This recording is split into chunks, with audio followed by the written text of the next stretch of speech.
MINDBEND. Non-ordinary and extraordinary states of consciousness for MINDBEND Creative. Christian Cintron, thank you for joining me today. The only way I can hear your name is the way I heard it when I saw you do stand-up at Billy's event, and there was like that fake air horn sound that somebody threw out after you. So every time I hear your name, Christian Cintron, I go pew, pew, pew, pew, pew, in the background too. So it's a very festive thought to have when I think of you. Well, I am Puerto Rican, so I do like to think that there's an air horn following me around, like Daddy Yankee. And Are air horns like Puerto Rican in derivation? no, I think that it's general urban culture, but they are often used in reggaeton and like music. Gotcha. Yeah. When was the last time you were in Puerto Rico? Oof. I haven't been since I was 12. It's always funny because interesting. Let's go there. The relationship with Puerto Rico when you're Puerto Rican, when I went, it was just like me seeing my cousins and my grandmother's siblings, and they're all like poor and they're like 13 and having kids and like, and then I hear about, all my white friends be like, oh my God, I love Puerto Rico. And I'm like, yay, we're totally colonized by America and it's happening every day. All I know of Puerto Rico is from when I was Baby John in West Side Story. Yeah. That's my education on Puerto Rico. It's my heart's devotion, let it sink back to the ocean.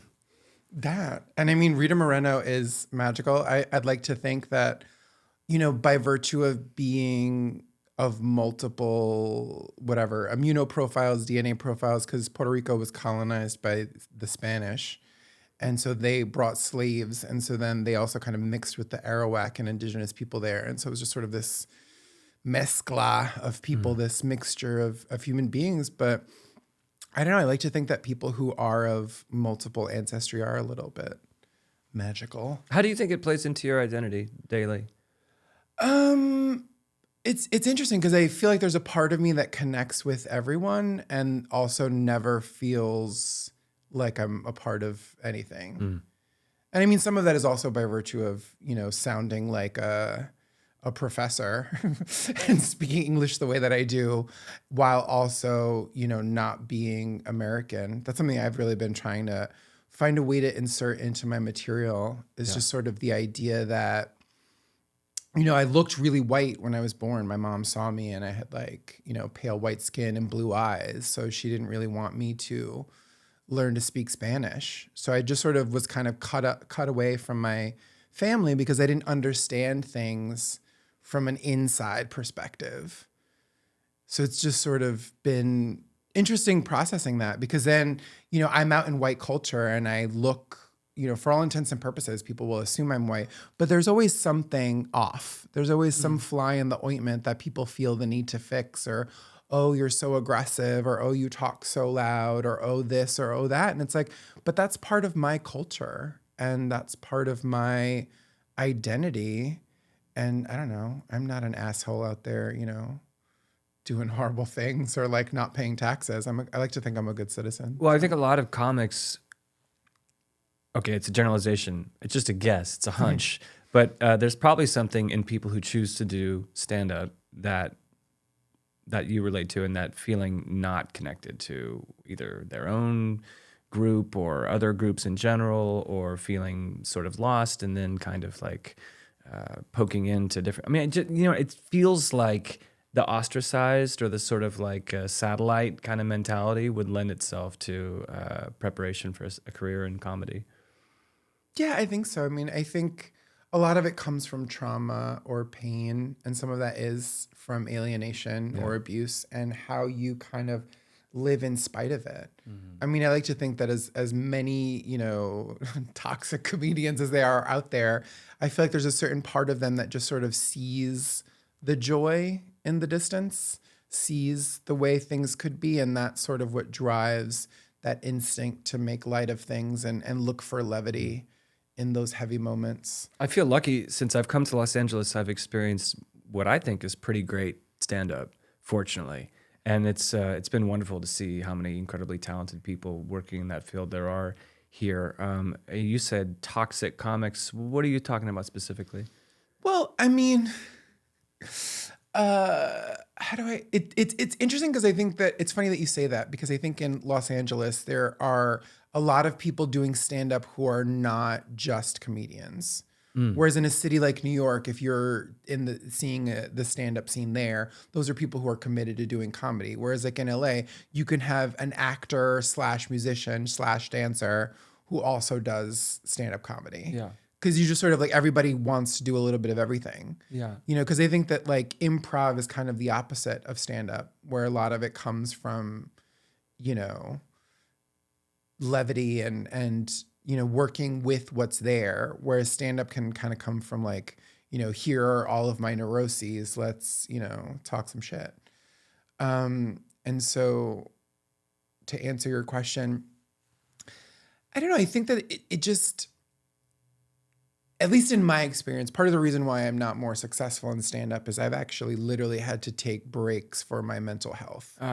Because it can sometimes be, you know, people just kind of commiserating. And I think that stand-up is a unique art form, almost similar to poetry, where if people aren't doing the work, it just sort of starts to feel like a therapy session. Doing the work on themselves. Self-worth, self-value, wellness work. Yeah, or just sort of deeper examination. Like I think that really powerful comedy can come on the other side of healing. But also there are people like, I mean, I don't know, just like out there spreading vitriol. I mean, look at Dave Chappelle, who like just sort of decided, hey, I'm a person from a marginalized community and I'm going to pit myself against another marginalized community, but while not looking at how he had a role in some, you know, woman's death. So we connected. Lighthearted stuff. Keeping it cute. Yeah. Hey, guys. Yeah, keep it cute. Well, we connected on through our friend Maria. And I quickly learned that you had a background in something that could apply to this world. Yeah. The world that we get into on this podcast. And I just want you to be able to share everything about that today. Anything you want to talk about. Yeah, I really appreciate that. I know I probably could have started off a little bit more uplifting, but I also think there's something to be said for like being honest about it. Yeah, wherever we are. And for what it's worth, a lot of the, you know, toxic experiences or darkness that I've kind of dealt with in the scene, including, you know, losing some friends to suicide, really drove me to try and create a new way of looking at humor. So part of how we met was Maria took my class, Stand Up for Your Power, which is a spiritual, intersectional self-improvement take on stand-up, where I just sort of unite a lot of different principles, like some of them, you know, diversity, inclusion, and equity conversations, like talking about the characteristics of white supremacy culture, while also looking at just sort of energy management. I found that a lot of times when I'm not in a place of levity and I cannot receive jokes the way they're intended, that I'm probably compromised emotionally. And what have I not processed? And what have I not released? And what am I still kind of stuck on? Do we have... Are we good? Oh, sorry.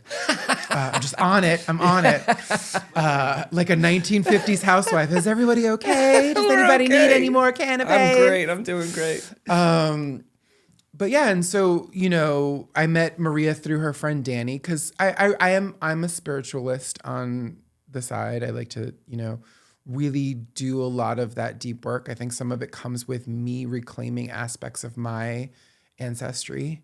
You know, I kind of had my own little spiritual awakening, and Spiritualist on the side, so you can turn it on and turn it off. I mean, I think you have to strike a balance. Yeah. I mean, as much as I'd love to just take a vow of poverty and just walk the earth and like help heal people, that's not really aligned with the American make money, destroy the planet mindset. But I'm being facetious, but you know, I think that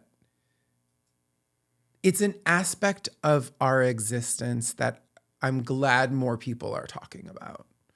You know, I went to Catholic school growing up for about 14 years, and I never had anything close to a spiritual experience. And while I think being raised, you know, Christian or Catholic made me a good citizen and made me a decent person, I don't know that a lot of what I was taught really resonated, because you learn it in a very prescriptive way. Like this is joy. And I don't think, like, if you asked a random person on the street, be like, hey, what is grace?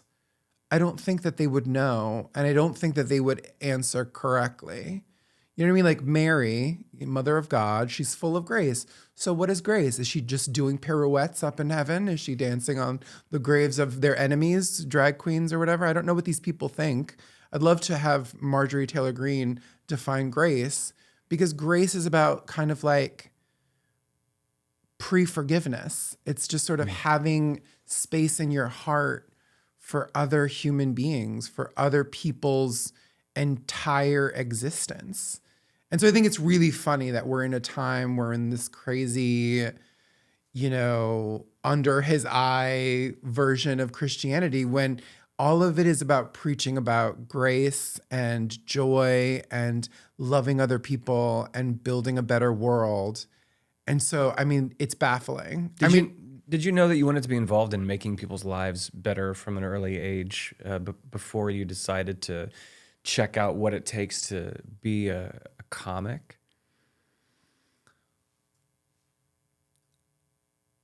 That's an interesting question. I think that there was a part of me that always felt different.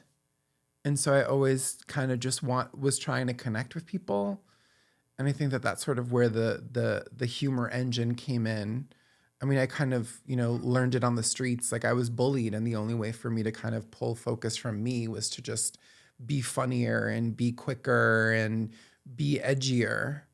But I do think that there's also the part of me that, I remember Jim Carrey talked about how he always wanted to make his mom laugh, because she was depressed. And, my mom worked 2 jobs, so I was always joking around with my family. And, just sort of realizing that, like, finding a way to hold space for the pain and making it lighter and easier to handle is, I think, a lot of the driving force for why I do what I do and why I joke around so much.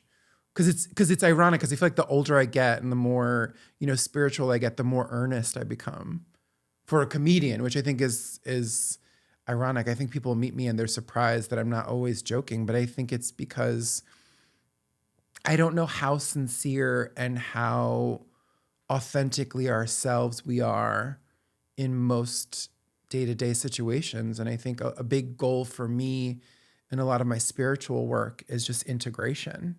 How can you make peace with all of the identities that you have to be for everyone? Like, one thing that I work with my students, and one of the things that I think is the greatest about stand-up comedy is that, you've heard of code switching, right? Mm-hmm, yeah. So it's just sort of like how I can be all 15 of the people I have to be just to negotiate the world.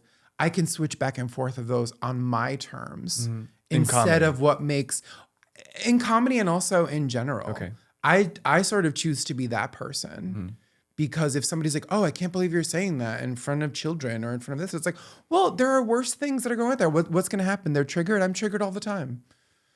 I'm triggered every time I see, brown women walking around with little white kids wondering where are their children. You know what I mean? So I guess I'm not as precious about I think you're precious. our culture. Thank you. So tell me about Stand Up for Your Power specifically.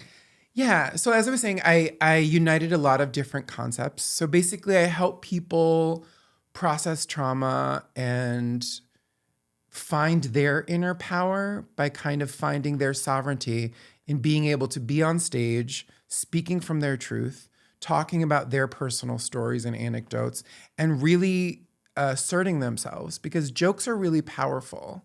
If you think about it, it's easy for you to express how you're feeling emotionally. It's easy for you to set boundaries.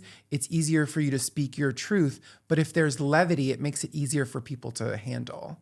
Direct confrontation is one thing, whereas you could also call somebody an asshole and be like, ha ha ha, I'm just kidding. Now you're the asshole if you don't take the joke. I think that that's something that, and I joke around sometimes that I'm basically teaching privilege to, the oppressed.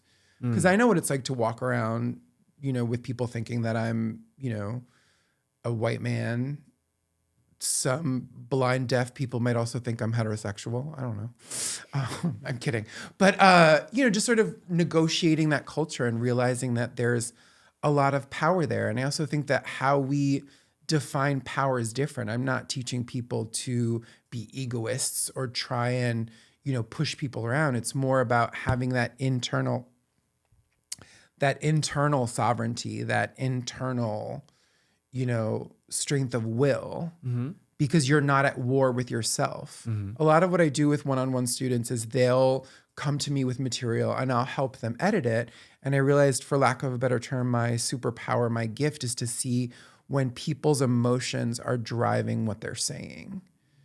You know what I mean? Sometimes people will feel the need to overqualify or pre-apologize, or they go to what I like to call the jukebox of traumas, where they're on autopilot. And I'm just like, no, stop right there, and just force them to shift the way they look at things. Because sometimes, simple, direct, and clear is the best way to communicate. But a lot of times we're socialized to believe that if we speak that way, it won't be received. Do these insights that you're talking about serve you well? Do you feel like your insights that you've worked to gather over time serve you efficiently? I'd like to think so. I mean, I feel like there's the ideal me that I want to be all the time, and then there's just the work that I'm doing. I think that a big part, I think stand-up comedy, like a lot of different art forms, is about shadow work and really unearthing the parts of ourselves that we judge and repress and letting them out. Before the majority of the hour slips away from us, I want to make sure that we introduce the idea of psychedelics for somebody who's tuning in specifically to hear about that. And tell us how you have integrated plant medicine psychedelics into the practice of comedy, working with other people, self-improvement, recreation, whatever it is that however you've engaged what's commonly known as a psychedelic. Yeah. I've been lucky to experience a lot of different things. I know that on my spiritual journey, I started working at a crystal shop, and I had the experience of doing jape for the first time. At the crystal shop? Yeah, they were just like, it was funny. It was like right before the pandemic. And I did it, and for the first time ever, I felt complete. I think I know what jape is, but please remind me. Oh, so jape is a ceremonial blend of different plants, and I think there's tobacco in there. And like there's this kind of horn, and like there's this horn, and they blow it up your nose. And then you just sort of have this like spiritual experience. You cry and you tear, and it was just funny because like it happened. And it was interesting because like I instantly was trying to like care for other people and not myself. These are new coworkers that you had known before that said, But this was, welcome. I think it was after like I had worked there. I don't remember the specific timeline, but just they were doing it. I was like, oh, can I try it? And they were like, yeah, sure. And so they blew it up my nose, and I just sort of had this moment. And it was funny. I was like instantly trying to check in with other people. She was like, no, just like ride your journey. And so I just sat there, and there was this holistic feeling. Like I just sort of was like, oh wow, like this is what it feels like to feel complete. Like I felt like there wasn't anything missing. Gee whiz. Yeah. And it's helpful. Like every once in a while I have to remind myself, oh, this is what it feels like to feel integrated. And just sort of sometimes it's one of those things where, I'm a big believer that like we have a lot more control over our mind. And sometimes when you just sort of will it, you know what I mean? Like, I am complete, cool. And then just sort of all of the work that you need to do just kind of bubbles up. So just sort of that's been helpful to look at that. The first thing that came to mind when I asked you about psychedelics was doing jape at this crystal shop. Is that your first experience with something that's a psychedelic? Other than traditional drugs. Did you do acid in high school and mushrooms and stuff like that and smoke a lot I'm of not cannabis? Caucasian. No, I'm kidding. That's not white people shit. No, I'm kidding. No, I hadn't. I was actually a clean teen. I told you I went to Catholic school. So I was like straight edge until like I didn't turn 18. Catholic school is a breeding ground for I'm still a whore, activities. but I didn't do drugs. That's your drug. I mean, it's also, I mean, I'll level with you. Like my dad was a big pothead and did a lot of drugs, and he and I weren't really like, we didn't vibe. You so there saw was, him as somebody who was always getting stoned. yeah, and just At always home? being messy. And so I feel like Messy? I prided myself on not doing drugs. Mm. And I also, I mean, I was also really young. Like I was young, like, because my birthday's in December. So I didn't turn 18 until like third semester in or second semester in college. So like, you know what I mean? I was just like, oh no, like I just don't do drugs. But then like as I got older, I experimented, you know what I mean? And Yeah. But Hoppe was, I want you to get a Clean Teen t-shirt, please, by the way. That yeah, is like Clean spectacular. Teen.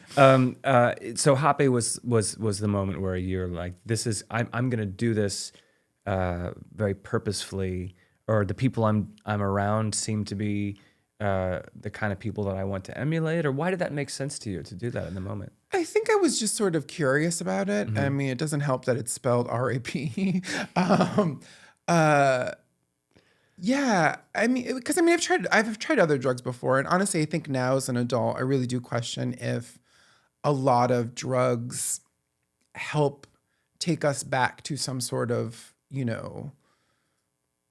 universal state. Like when we're born, we kind of are tabula rasa, and we are ourselves, and we're connected to ourselves, and then trauma and all of the different wonderful tools of control that are at work in America separate us from our bodies. We start to judge things. We get a lot of these scripts in our head. And I think that, plant medicine kind of across the board connects us to the parts of ourselves that are off. Like I remember the first time I did cocaine, this guy was peeing and he's like, "You have a nice dick." And I was like, "Oh, thanks, you too." He's like, "Do you want to do some cocaine?" And I said, "Okay." And it was funny because for the first time, I understood why people go out to clubs. I think before then, a revelation moment came. Like, yeah, before then, I just had never felt comfortable in my body. I never enjoyed being around people. I felt ill at ease. And so just whatever, for whatever reason, I'd like to think it was, quite a few years ago. So I'd like to think it was fairly clean. The cocaine. Yeah, hopefully. Do you think about cocaine when you think about plant medicine? I mean, I think that now it's kind of been grossly perverted, and I think that it's kind of reached a point where like people rely on it too much. But I do think that it does originally serve a purpose. Mm-hmm. I mean, ceremonial purpose. Yeah, I mean, if Sigmund Freud was chilling, blowing lines, and is that right? Unlocking psyches. I mean, yeah. I mean, cocaine used to be in Coca-Cola. Did you know that? I think so. Yeah, I mean, I think, weed, cocaine, psilocybin, these are all plants that, offer us some different vantage point. And I think that if drugs were decriminalized, we might look at them a little bit differently, because God knows, I mean, how much actual study has been going on, behind closed doors or in, government agencies exploring what they do. And I think that at some point they give you access to a part of you that you might not have direct control or experience with. Tell us about some of the moments in your life that you would consider to be moments of non-ordinary consciousness. I would say during my spiritual awakening, there were just times when I had these weird inclinations. Like, I remember that eclipse when Donald Trump stared at the sun. For whatever reason, I had this calling. I was like, you need to be outside for this eclipse. You just need to be there.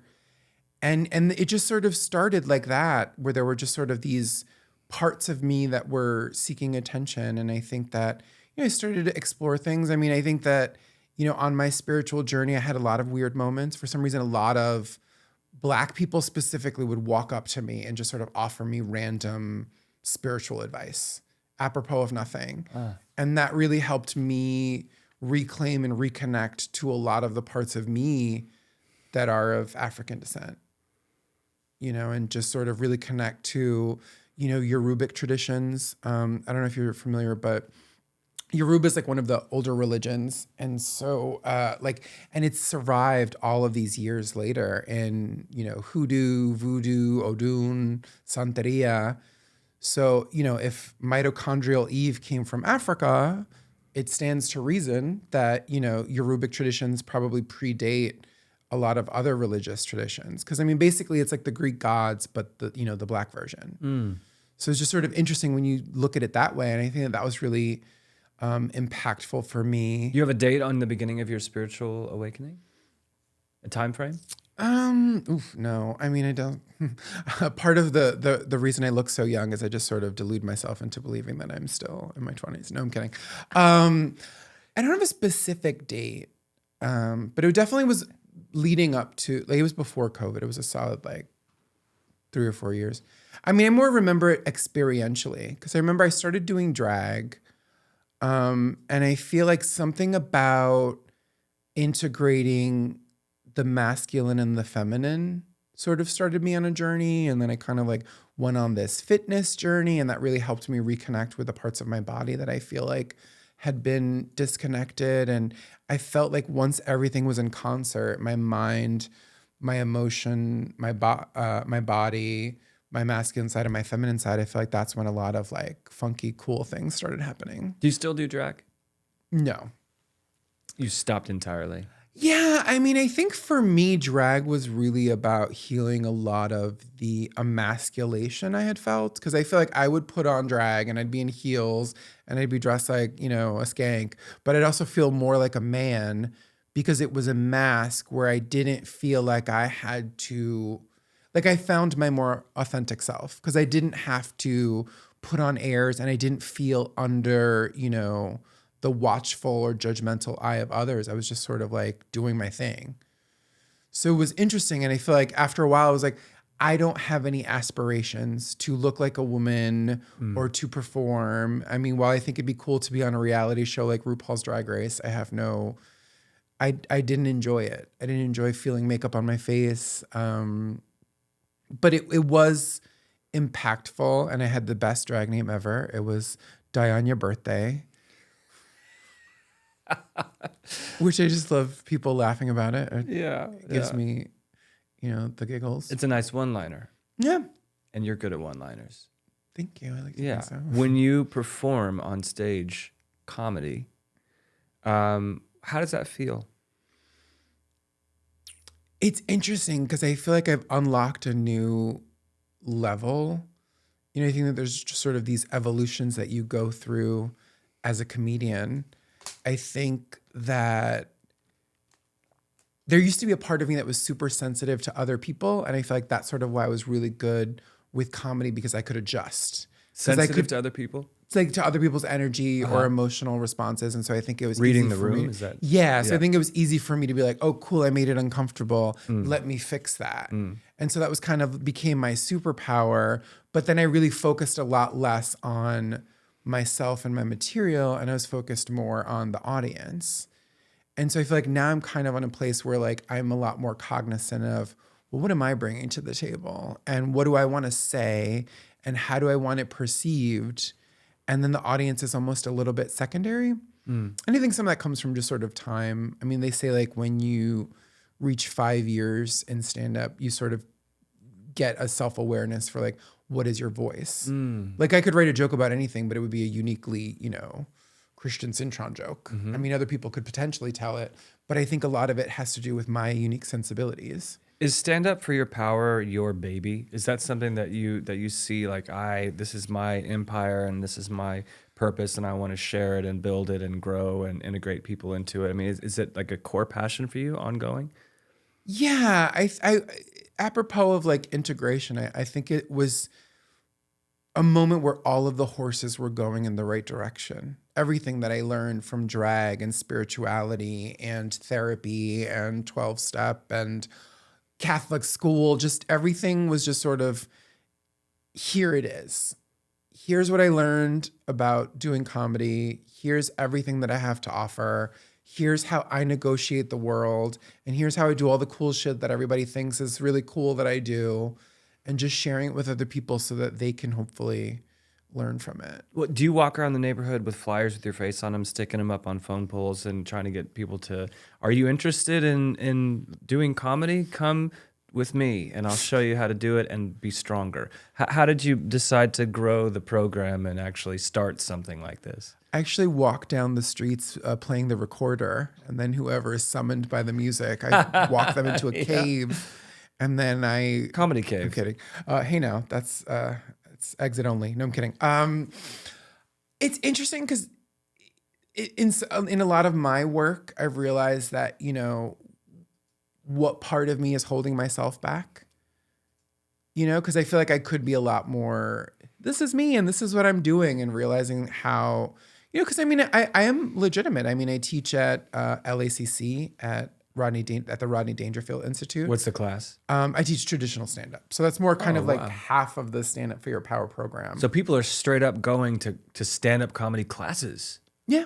To learn how to do stand-up. And I'm teaching them, yeah. They enroll in that. Yeah, and I'm even finding, like I signed my first international student recently. A woman in the UK was like, I was taking this horrible stand-up comedy class and I Googled stand-up comedy and power and I found you. And yeah, and I'm helping people. I have a student from Japan who I'm kind of helping him understand comedy, but also kind of like,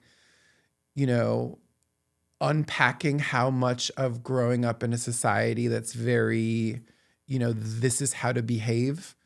So that's sort of been interesting. So I love it. I can't afford to be more promotional and presentational, but it is hard because like you said, it is my baby and I didn't have a good dad. So well, when you have students and you're offering the Stand Up for Your Power in a virtual setting, is it one-on-one, like online, or do you bring people together in a classroom and do exercises together? How does that work? What's the mechanics of it? The mechanics are it's usually one-on-one via Zoom. I feel like that allows people to really kind of dive deep and be in their safe space, because my goal is not to have people out in the world being stand-ups if they don't want to be stand-ups. It's more, how do I help you speak more authentically as you? How do I help you find a way to tell, your tragic stories in a way where you win on the other side of healing? How do I help people, dive deeper and find more, love for the parts of themselves that might be icky and nasty that I think that really do lend themselves to humor. Part of where it came from was the fact that I'd be venting to people and they would laugh. People laugh, honestly, the more annoyed and stressed out I am, the more people will laugh at what I'm saying. But I realized that there's a part of me, there's a subconscious part of me that is not censoring it, but softening it a little bit. For the benefit of others? Yes, so that it's not just me emotional dumping or trauma dumping, but me just being like, hey man, this is the reality. I did a podcast recently with some guests who were talking about trauma dumping, that concept. And we started this conversation on a note of trauma. You were alluding to colonialization and entrenched trauma. And that's a term that comes up a lot more. And it comes up in this work too, because we interview and talk to people who are utilizing new therapies for PTSD and for various colors of trauma, right? So let's address that concept a little bit. So are comedians processing trauma through their work? Some of it is that, right? Processing their own trauma. And one of the miracle parts of it is that we're able to, as an audience, glean insights passively without having to work for it, right? Well, I think there's something to be said for the emotional release. I think that, they say at the deeply specific and personal is the universal.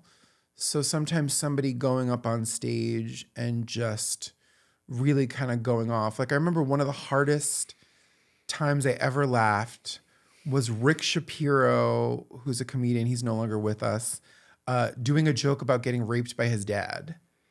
And I just couldn't stop laughing.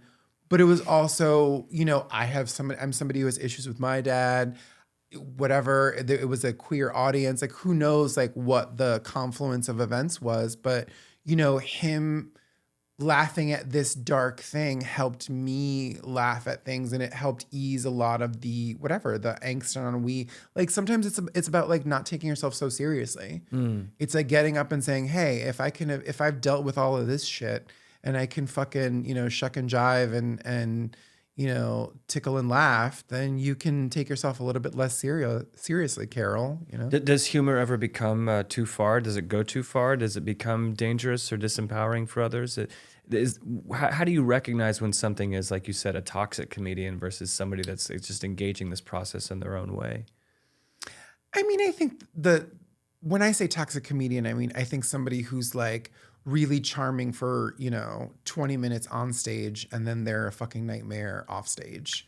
Oh. I wouldn't say that it's necessarily their humor. I mean, I'm of the belief that anything can be funny. I think that a lot of what people miss is the optics and where they're coming at it from.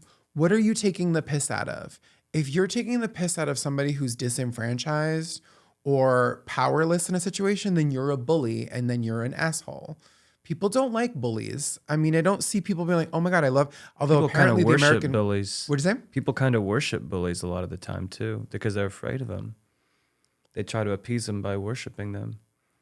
I'd say that has more to do with them worshiping what they view as some sort of like masculinity or power. And I think a lot of that has to do with like our weird subverted views on things. You know what I mean? Because I don't think, or they just, yeah, I mean, I do think you're kind of right, because there are people who just want to be led. And I think somebody being like, oh, hey, yeah, whatever. Like, they're like, oh, wow, that this person must know it because look, like they're scaring other people. Yeah. The quickest route to 2 points is just obliterating all nuance in between. Yeah. Brash, totally brash. Yeah. But when you're in an audience, I feel like if you ever alienate half of your audience, then it's hard, to like come back from that. And I don't feel like that's the goal. What does the term psychedelic mean to you? What comes to mind when you hear that idea? And where are you seeing it around you right now? Like being in Los Angeles and having a peer group of a lot of different, It's funny that you say that, because like my first thought is like the swinging 60s, and like, just like a fun color palette. And that's where I go with psychedelic. I mean, maybe it's because I watched, what's that movie? Austin Powers too many times. Okay. Yeah, baby, sure, psychedelic. And I think it's interesting because, one of my spiritual boundaries is I'm like, no visuals, no audio. I'm like, I don't want anything that kind of like... When you're having a moment? With anything. Yeah. It's just sort of like something that I'm just like, that's a no pass for me. I mean, as struggling with, mental health with regards to like, depression or anxiety, the last thing I want to do is also, let's introduce, the potential for schizophrenia. But I have seen a lot of... I'm grateful that I live in Los Angeles, where people are a lot more open to these ideas, because I think it is empowering to think, oh, what if I do take a low grade microdose of psilocybin and that helps me better manage myself. I mean, when I've tried mushrooms, I tried it like 2 or 3 times, and it was interesting because there was a certain serenity that I felt. Almost as if when people like describe when you have ADD and then you take like Adderall and you're just like, oh, wow, I could focus. Like I took it before I saw John Cameron Mitchell's Hedwig concert, where him and the co-writer of Hedwig kind of did their thing. And I really enjoyed it in a different way, where I just sort of felt at ease. And I just was like, oh, wow, this is just really beautiful. And I just feel more present. Mm. So I think it's kind of interesting, because I think if people use psychedelics, for lack of a better word, correctly, I wonder if they unlock more of themselves than what they usually have awareness of. Yeah, because we're usually operating at like, I mean, let's be real, like with this whole TikTok generation, we're all barely focusing. How often are you fully present with the person that you're talking to, or the ideas that you're having, or even in your body. I mean, part of American culture is like everything is wrong with you. You're either at risk of illness or you're not as good as other people, or why do you know what I mean? Like, and it's interesting because I've realized this, and it's something that always kind of bugs me, is when you look at the fact that it's like when somebody is okay with themselves, like somebody likes the way they look or feels really confident in their intelligence or feels just really good, there's almost this feeling, this dark emotion that gets activated in other people, and they feel the need to like pick at it. Can you be a little less? Could you let's put a shade over this lamp and create some ambiance. But where do you see that? Where do you see that happening? Everywhere. You see people who feel confident and embodied being picked apart? I mean, don't you feel that way? Like think back in your life. Has there ever been a moment when you're feeling really great about yourself? And someone tried And to knock somebody you down. and it's subtle. I think that's what's so insidious, is it's not like, oh, you look great. They're like, could you be a little less? Maybe that's a Catholic thing too. Yeah. I mean, I think it starts with our parents. It starts with the kids at school. And to the point, it starts with the media. You know what I mean? Like there's a point where you don't even realize it, but one day you're just like, wow, like when can I just be enough? You know what I mean? We're always too fat, too thin, too this, too that. I mean, maybe I'd like to think that I'm not projecting, because I don't think I know that many people who are like, wow, I feel fucking amazing about myself at all times, in all ways. I'm living my best life. How do you talk to your friends? How do you relate to your friends? What's that time like? What's the best part of relating to friends, and why is it worth curating and maintaining friendships and close relationships? Whoa, let's dive deep there. Just you personally. I know that was like a deep one. And then I was like, oh shit, do I have any friends? Are we all gonna die? Is the earth on fire? Do you have people that you consider close friends that you talk to in a way that feels like it lifts a weight? Yeah, I mean, well, it's interesting that you say that, because I do think that there's something to be said for like not all conversations are intrinsically uplifting, but I do think that there is something to be said for when you're talking to somebody that you love. Yeah, I mean, I think that like when I'm with my friends and I'm just being real, there's a part of me that's just sort of like, I don't know, like just joy, just looking at things and just sort of even, and the way I sort of define joy is that, you know, it's like what prompts somebody to turn their, you know, romantic angst into a love song or write poetry. It's when you just sort of like, when everything just sort of has an uplifting sheen. Because I think all emotions are just impulses that our spirit or our body are just being like, hey, bro, knock, knock, knock. That wasn't okay, or that hurts, or that's amazing, or let's get more of that. But yeah, I mean, I think when I'm talking to my friends, I don't know, I just sort of like to be in like it's just love. Love is a good spot to be with friends. Yeah. Yeah. I mean, I think that I've tried to kind of be in that place more often than not. I think I tried to, when I'm at my best. I mean, granted, I'm not perfect. I don't claim any perfection, but I try to be in that place at all times with everyone. I mean, like we've met on like maybe 4 occasions, but I feel like I talk to you the way I would talk to a friend, you know, just sort of open-hearted, present, trying to find, you know. Do you find that your light. students are coming to the class with the ability to be open-hearted and present? No, and that's what I do. Yeah. I mean, people are facing. You've noticed a pattern or something that students might exhibit in general. Well, I think it becomes present, and I've noticed as students, you know, graduate, for lack of a better term, from the program, I just sort of see how they change. You know what I mean? I was going to ask you about that. Like, it's got to be.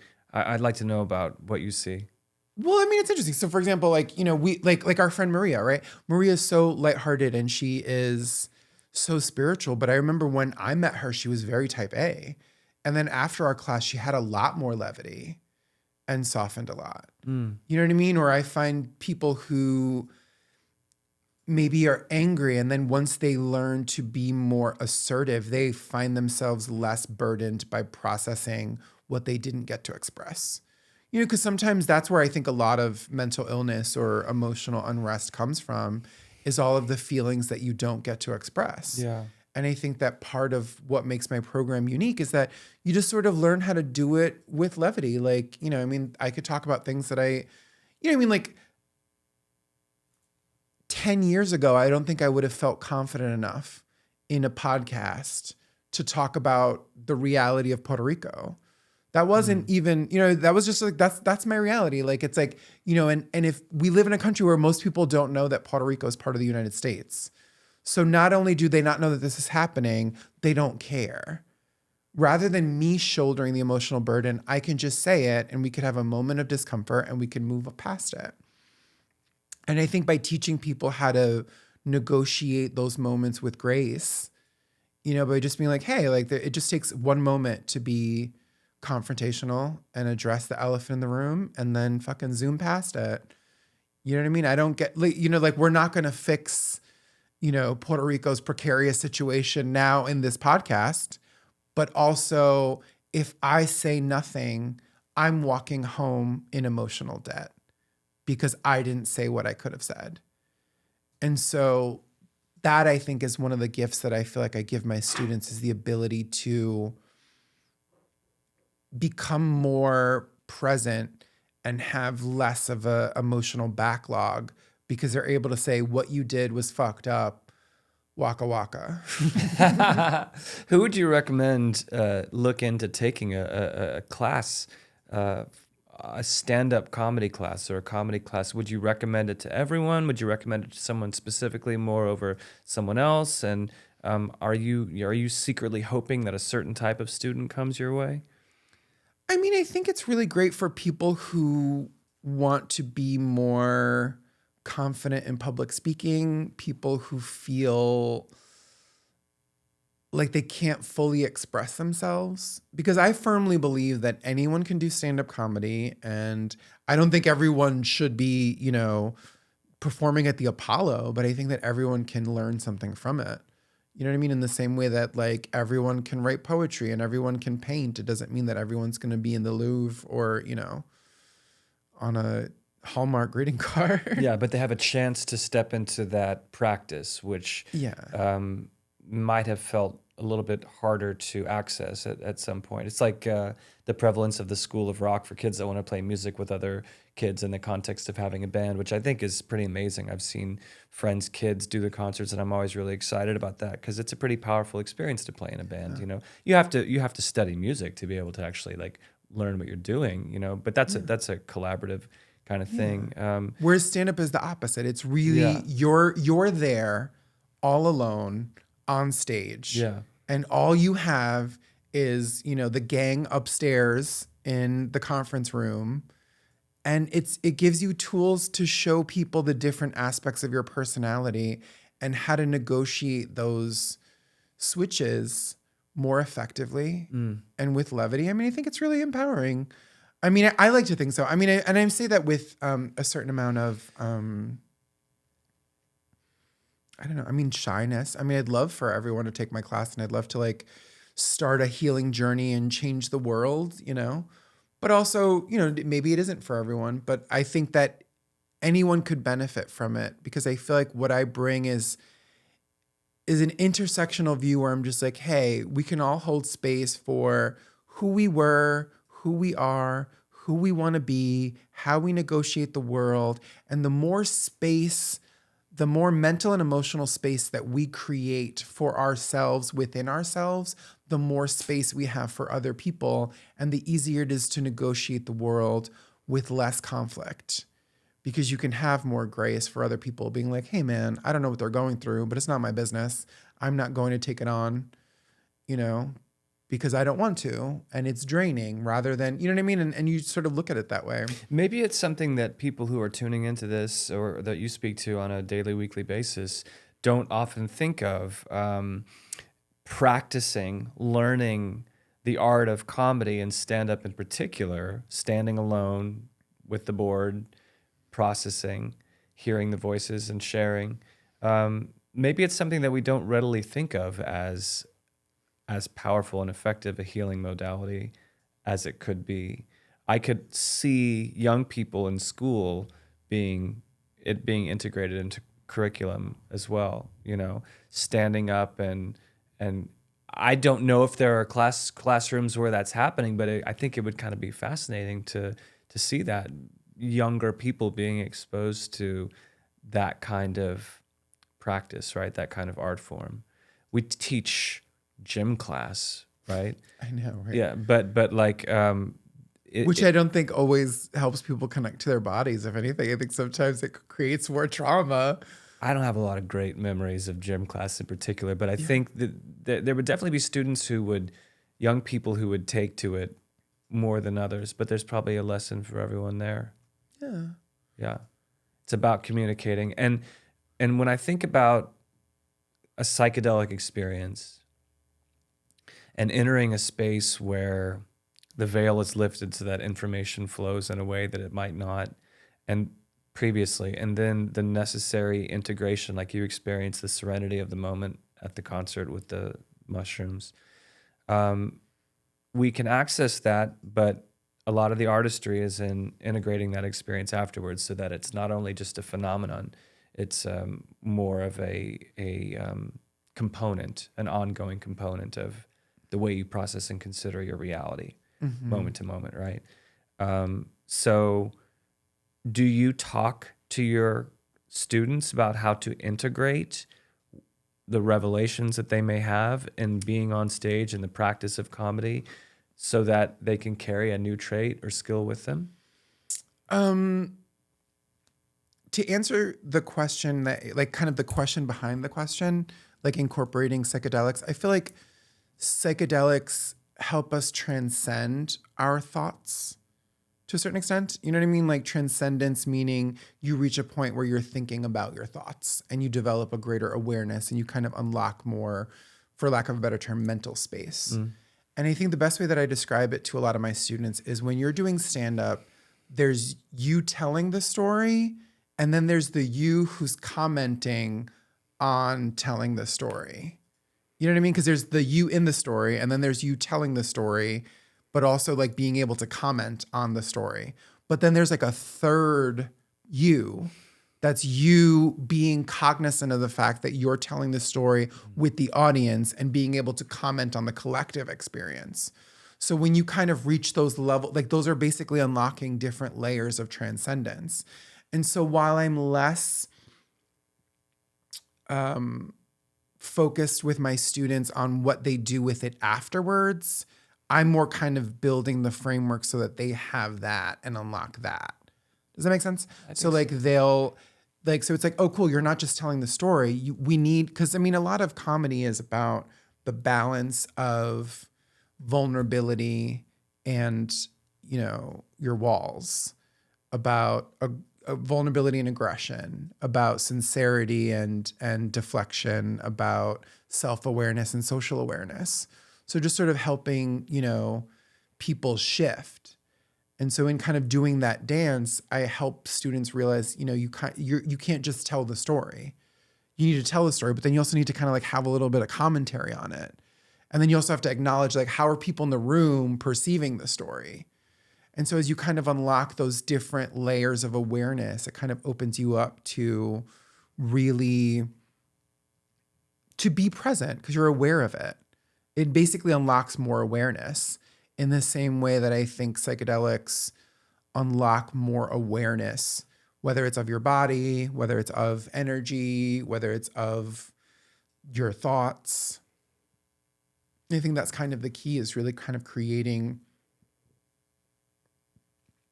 more cognizance and sovereignty over like your space. Christian Cintron is a comic who goes there but cares. I speak truth into power. I talk about my dick a lot. No, I'm kidding. Yeah. I think we only had one penis story today so far in the bathroom. Do you want to share another one? I don't know. I mean, I don't talk about. I mean, I'm being facetious because I have a whole joke where because I mean, my you have dick a dick is, joke, really? I do. Yeah, I know. Oh, quelle surprise! Quelle surprise! A dick joke. Oh my god. No, I just joke around that like my dick is like the easiest punchline. You could just tack it to everything. Oh yes, I heard that one. That's one of my bits. No pun intended. Just yeah. Hey, this is more of a bot. Yeah. I don't